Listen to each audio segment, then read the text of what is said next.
Hello friends, তো ত্রিপুরা পৌঁছে পরের দিন মর্নিংয়ে লুচি ছোলার ডাল আর কোল্ড ড্রিঙ্কস দিয়ে ব্রেকফাস্ট সেরে সোজা চলে গেছিলাম লাঞ্চ করতে। লাঞ্চে কিন্তু ছিল গরম গরম ভাত, তার সাথে চিকেন কষা, আর তার সাথে নিয়ে নিয়েছিলাম একটু লেবু আর শশা।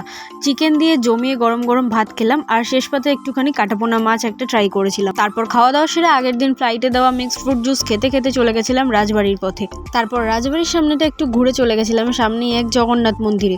মন্দিরটা কিন্তু দারুণ সুন্দর ছিল। এই মন্দিরের একটা ডিটেল ভিডিও তোমাদের সাথে অবশ্যই পরের কোনো একটা ব্লগে শেয়ার করব।